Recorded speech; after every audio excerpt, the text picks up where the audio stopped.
नमस्कार दोस्तों, stock market studies में फिर से एक बार आपको दिल से स्वागत करता हूं। तो आज इस वीडियो के अंदर मैं ऐसे कुछ 3 कंपनी के बारे में चर्चा करूंगा, जो इंफ्रास्ट्रक्चर डेवलपमेंट में और कंस्ट्रक्शन और बिल्डिंग कंस्ट्रक्शन, रोड कंस्ट्रक्शन ये सारे कामों में इस कंपनी बहुत छोटा है और फ्यूचर में बहुत बड़ा होने का पोटेंशियल भी है। तो ऐसे मुझे क्यों लगा और इस तीनों कंपनी के बारे में क्यों चर्चा कर रहा हूँ, इसके डिटेल्स वीडियो में इस वीडियो में डिस्कशन करूंगा।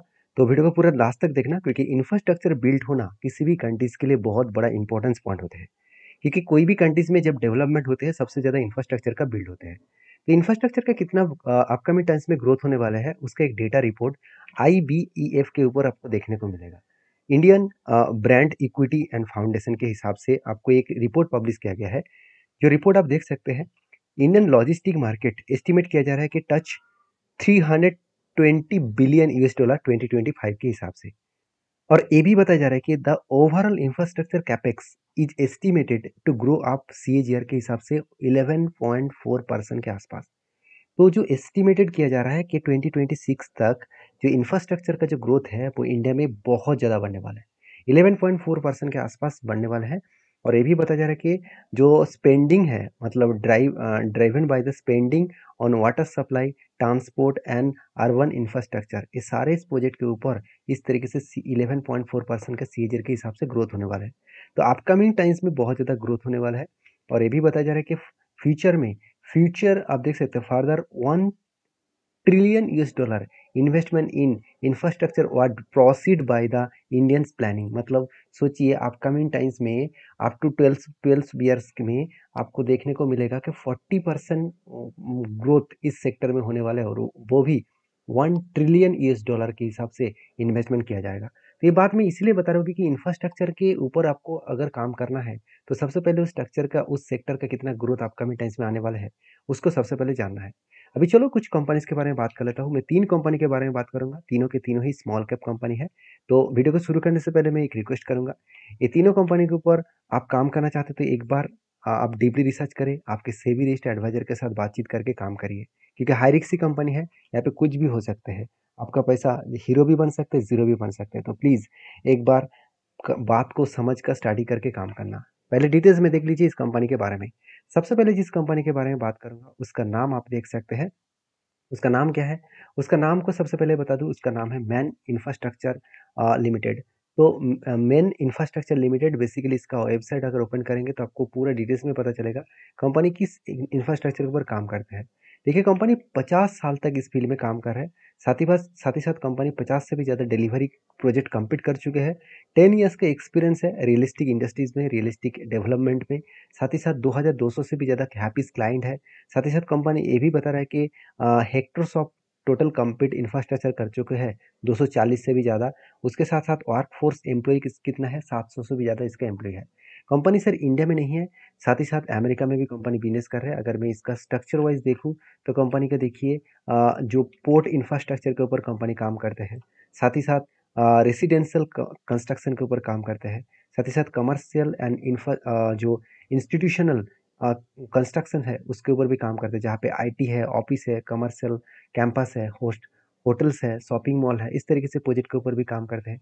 इंडस्ट्रियल कमर कंस्ट्रक्शन के ऊपर काम करते हैं, जहाँ पे फैक्ट्रीज हो गया, कोल्ड स्टोरेज हो गया, वेयर हाउस हो गया, तो इस तरीके से प्रोजेक्ट के ऊपर भी कंपनी काम कर रहे हैं। साथ ही साथ रोड कंस्ट्रक्शन के ऊपर, जहाँ पे आर्थ वर्क हो गया, जहाँ पे पेविंग हो गया, इलेक्ट्रिफिकेशन हो गया, लैंडस्केप हो गया, उसके साथ साथ अलग अलग जगह पे रोड कंस्ट्रक्शन से लेकर अलग अलग प्रोजेक्ट के ऊपर भी कंपनी काम करते हैं। तो कंपनी के बिजनेस बहुत स्ट्रांग है, क्योंकि इस बिजनेस के हिसाब से मुझे इस कंपनी के जो बेस्ट पॉइंट लगा, इसका क्लाइंट बेस बहुत स्ट्रांग क्लाइंट बेस है। आप देख सकते हैं, अदानी भी इसके क्लाइंट्स है, भारती एयरटेल भी इसके क्लाइंट्स है, साथ ही साथ ACME इसका ग्रुप भी इसका क्लाइंट्स है, सेंचुरी प्लाई ये भी इसका क्लाइंट्स है, सीआर भी इसका क्लाइंट है, DP वर्ल्ड इसका क्लाइंट्स है, गोदरेज इसका क्लाइंट है, साथ ही साथ JSL इसका क्लाइंट्स है। तो देखिए, बड़े से बड़े दिग्गज प्लेयर इसके क्लाइंट्स है।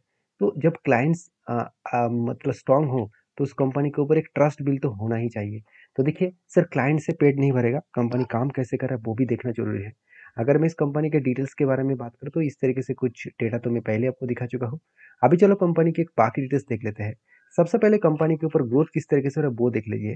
देखिए, कंपनी का ROE एंड ROC बहुत स्ट्रांग है, बहुत स्ट्रांग। मैं बहुत स्ट्रॉन्ग इसलिए बोला हूँ क्योंकि कोई भी कंपनी के ऊपर 20% के ऊपर आरओसी एंड आरओई देखने को मिले तो उस कंपनी को स्ट्रॉन्ग ही माना जाता है। और कंपनी बहुत छोटा कंपनी है। इसका मार्केट कैप कितना है? अराउंड 6,600 करोड़। एक स्मॉल कैप टाइप कंपनी है। और कंपनी का ग्रोथ देख लीजिए, कंपनी का ग्रोथ कितना हो रहा है, आप स्ट्रांगली ग्रोथ देख लीजिए। कंपनी का कर्जा एकदम ना के बराबर है। कंपनी जितना कर्जा पहले लिया था उसको टोटली मिटा दिया, टोटली ना के बराबर कर्जा हो गया। और कंपनी का रेवेन्यू जो है बहुत स्ट्रांगली ग्रोथ हो रहा है। रियलिस्टिक इंडस्ट्रीज में कंपनी रेवेन्यू कमा रहा है 57% और ईपीसी के ऊपर 42%। और कंपनी रेसिडेंशियल के ऊपर कंपनी सेगमेंट के ऊपर काम कर रहा है प्रोडक्ट वाइज 14% और इंफ्रास्ट्रक्चर के ऊपर ऑलमोस्ट 86%। तो कंपनी का बिजनेस बहुत स्ट्रांग है। अभी चलो देख लेते हैं कंपनी का फाइनेंशियल डिटेल्स कितना स्ट्रांग है। अगर मैं कंपनी के वैल्यूएशन के बारे में बात करूं तो कंपनी के जो पेयर ग्रुप्स है, अगर पेयर ग्रुप्स में कंपनी के बारे में चर्चा करूं तो आप देख सकते हैं सारे कंपनीज के जो एवरेज पी रेशियो निकल कर है 42 और कंपनी का पी रेशियो कितना है 22। मतलब वैल्यूएशन एकदम सस्ते में है। हाँ, कुछ वीकनेस पॉइंट है जैसे सेल्स का ग्रोथ इस बार कम हुआ और प्रॉफिट का ग्रोथ भी कम हुए, तो इसको रिकवरी कंपनी को करना पड़ेगा। तो चलो अभी साल भर के डेटा दिखा देता हूँ। कंपनी का सेल्स हर साल में एक पॉजिटिवली ग्रोथ हुआ, इस बार भी हाईएस्ट ग्रोथ हुआ। लास्ट टिल 2 मंथ में कंपनी का सेल्स थोड़ा सा कम है, कोई बात नहीं, कंपनी इसको रिकवरी कर लेंगे क्योंकि कंपनी अभी छोटा कंपनी है, धीरे धीरे करके बड़ा हो रहा है, तो इसका इंफ्रास्ट्रक्चर का बिल्ड भी हो रहा है, तो कंपनी आगे बढ़ने का पोटेंशियल भी है। नेट प्रॉफिट भी बहुत स्ट्रांगली ग्रोथ हुआ है। बीच में कोविड के टाइम में कंपनी का हालत थोड़ा सा खराब हो गया था, उसके बाद कंपनी ने फिर से रिकवरी किया और हाईएस्टली कंपनी प्रॉफिट को जनरेट कर रहा है। कंपनी का सेल्स ग्रोथ प्रॉफिट ग्रोथ बहुत स्ट्रांग है। लास्ट टीटीएम मतलब लास्ट टिल 2 मंथ में कंपनी के ऊपर थोड़ा सा प्रेशराइज बनता हुआ देखने को मिले। कंपनी जबरदस्त रिटर्न भी दिया, रिटर्न ऑफ इक्विटी भी बहुत शानदार। अभी इन्वेस्टर के बारे में बात करो, देखिए म्यूचुअल फंड के पास 1% होल्डिंग था, वो बढ़ाकर 2% कर दिया। एफएस के पास 1% से नीचे होल्डिंग था, आज वो 3.5% तक होल्डिंग रखे हैं। तो इंस्टीट्यूशन जब ट्रस्ट कर रहे हैं तो उस कंपनी के ऊपर कुछ ना कुछ तो पॉजिटिविटी बनेगा। तो कंपनी जब स्टार्ट हुआ था तब इसका प्राइस था अराउंड, स्टार्ट कब हुआ था तो 2010 में कंपनी लिस्टिंग हुआ था और तब इसका प्राइस था अराउंड अराउंड आप बोल सकते हैं 42 रुपीज़, और आज कंपनी 180 पे चल रहा है। तो कंपनी धीरे धीरे करके खुद को रिप्रेजेंट किया और कोविड के बाद इस कंपनी में अच्छा खासा बूस्ट देखने को मिला। तो बाकी इस कंपनी के ऊपर अभी से आप डेटा रिसर्च करिए और उसके बाद इस कंपनी के ऊपर कुछ डिसीजन लेना हो तो आप प्लीज़ एक बार सेबी रजिस्टर्ड एडवाइजर के साथ बातचीत करके लीजिएगा। तो नेक्स्ट जो कंपनी है उसके बारे में बात करूँ, उसका नाम है PNC infrastructure limited, sorry PNC Infratech limited. तो पीएनसी इंफ्राटेक लिमिटेड ये भी एक पुराना कंपनी है। कंपनी स्टार्ट होता 1999 में। कंपनी एक बहुत पुराना कंपनी है। अगर कंपनी के डिटेल्स के डेटा के बारे में बात करूँ, कंपनी ज़्यादा से ज़्यादा ब्रिज कंस्ट्रक्शन के ऊपर, फ्लाईओवर, फुट ओवर ब्रिज और उसके साथ साथ रोड कंस्ट्रक्शन इसके ऊपर काम करते हैं। और इसका क्लाइंट बेस बहुत स्ट्रांग है। आप क्लाइंट बेस को देखेंगे तो गवर्नमेंट क्लाइंट ज़्यादा बेसी है, जैसे मतलब आरएफटी है, साथ ही साथ देखा जाए तो ईपी यूपीपीसीएल है, साथ ही साथ डीएसआईडीएल है, साथ ही साथ नेशनल हाईवे भी इसका क्लाइंट्स है। साथ ही साथ लंबा सा एक लिस्ट आपको इस कंपनी के ऊपर मिल जाएगा। अभी कंपनी की एक डिटेल्स इन्फॉर्मेशन आपको बता दूं, आप देख सकते हैं कंपनी किस किस प्रोजेक्ट के ऊपर काम कर रहा है। जैसे इंफ्रास्ट्रक्चर कंस्ट्रक्शन के ऊपर, डेवलपमेंट, मैनेजमेंट कंपनी के ऊपर, साथ ही साथ एक्सपर्टीज इस प्रोजेक्ट के ऊपर है, साथ ही साथ highway, bridge, flyover, airport, railways, इस तरीके से प्रोजेक्ट के ऊपर भी कंपनी काम कर रहा है। कंपनी बता रहा है कि एग्जीक्यूट 88 मेजर जो इंफ्रास्ट्रक्चर है उस प्रोजेक्ट के ऊपर कंपनी काम कर चुके हैं और साथ ही साथ 13 स्टेट में कंपनी काम कर रहा है और 64 रोड्स कंस्ट्रक्शन के ऊपर भी काम कर रहा है। करेंटली कंपनी एग्जीक्यूटिंग कर चुके हैं 24 प्रोजेक्ट्स को। तो कंपनी लगातार एक अच्छा खासा ग्रोथ करने के लिए तैयार है। और एक चीज़ मैं आपको दिखा दूँ, इस कंपनी कंपनी को ऑलमोस्ट आप देख सकते हैं reboost order book total 15,400 crore का कंपनी को ऑलरेडी प्रोजेक्ट मिल चुके हैं। तो आप कहेंगे सर 15,400 करोड़ इसमें क्या होगा? एक बार कंपनी का मार्केट कैप को देख लीजिए। कंपनी का मार्केट कैप से 12,000 करोड़ है। मतलब कंपनी का जितना मार्केट कैप है उससे भी ज़्यादा कंपनी को प्रोजेक्ट ऑलरेडी मिल चुके हैं। तो सोचिए इस कंपनी में बूस्ट होने के लिए कितना स्ट्रांगली ग्रोथ आने का चांसेस है। तो कंपनी के पी रेशियो के बारे में बात करूँ तो कंपनी का पी रेशियो 13 और इंडस्ट्रीज पी रेशियो 25। मतलब वैल्यूएशन बहुत सस्ता है। आरओसी आरओई भी ठीक ठाक देखने को मिला। इनकम भी अच्छा खासा है। हाँ, एक दिक्कत वाला बात है, कंपनी का डेप्थ बहुत ज़्यादा है।